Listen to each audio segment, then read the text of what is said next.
Well, being a strong business leader or entrepreneur in a smooth economic times can be difficult, but maintaining a successful stewardship during an economic downturn can present extreme challenges. One business leader who specialises in helping others overcome those challenges is Siimon Reynolds, author, entrepreneur and CEO of Moon Corporation. Siimon Reynolds, welcome to the program. It's great to be here, Whitney. Now, you work around the world mentoring CEOs and entrepreneurs. In your view, what are the key qualities that business leaders need to have? Well, I think, first of all, they need certainty.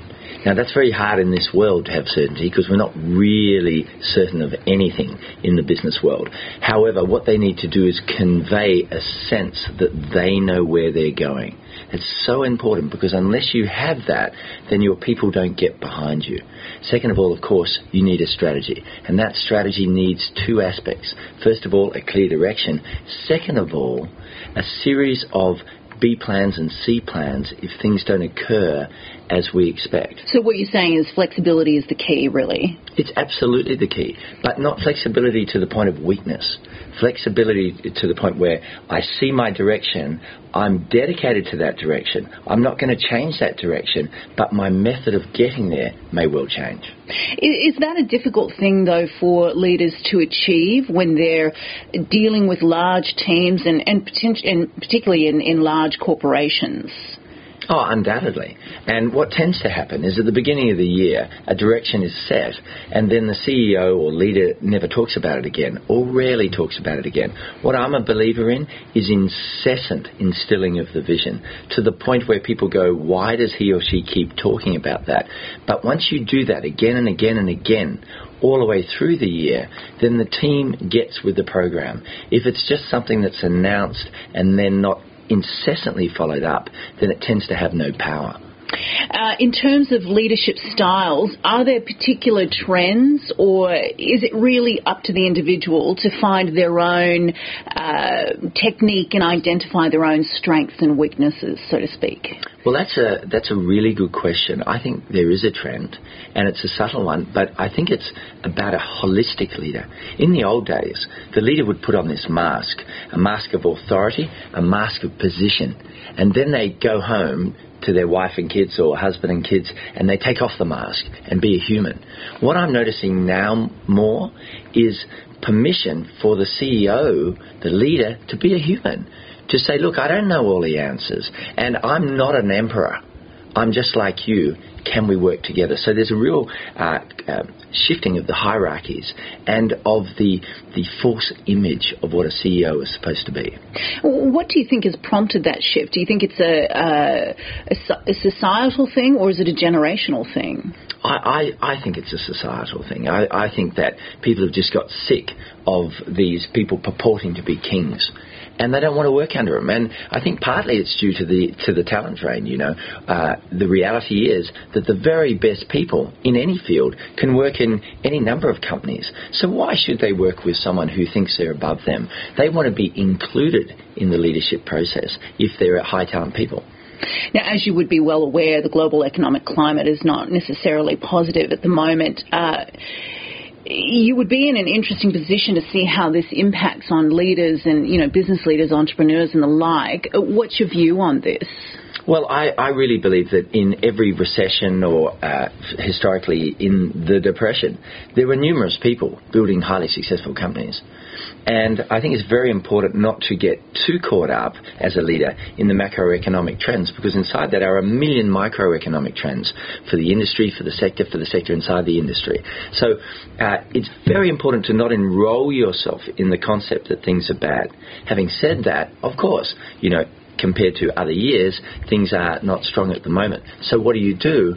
Well, I tend to feel that when things go well, people party. When things go badly, people ponder. And what's brilliant about this economy currently is there's a lot of quality pondering and questioning about previous ways of working. So, my advice is to structure that. To do it every day, to literally spend 20 minutes as a leader every day saying, okay, is this the right way to go? What could I change? What could I develop? Instead of just working all day long. Are you of the view that a crisis oftentimes presents opportunities in disguise? Oh, undoubtedly, and it's certainly been the case in my life. Often things that I thought were disasters were in fact advantages. There's a brilliant book by a UK economist, John Kay, that came out in the last year called Obliquity, and he shows in innumerable case studies how an apparent disaster in a corporation actually built the corporation for the future. What advice would you have for those who are in positions of power but also under great pressure? What are the best ways to lead in that scenario? Well, I think first of all they need to give themselves the opportunity of resting. What's occurring now in this 24/7 media environment and the complexity of a corporation now is CEOs don't rest enough.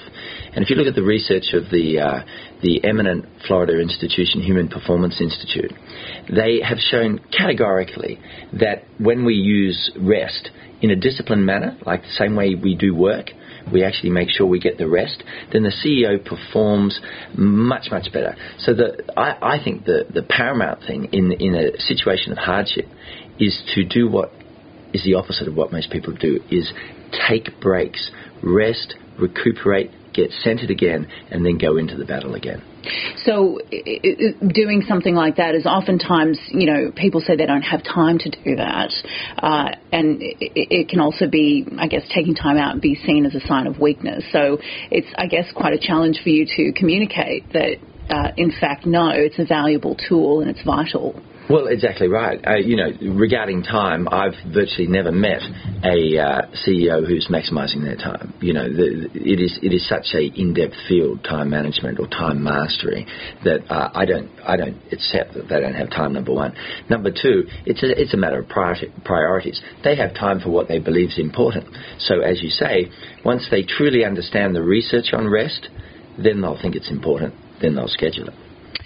What sort of advice, or how do you advise entrepreneurs in an environment like what we're seeing, particularly now, to take advantage of opportunities and to really be brave enough to take the risks that they need to take? Well, I'm a huge believer in mini risks. So if you look at a corporation that's failing, they're often, as you say, not taking enough risks.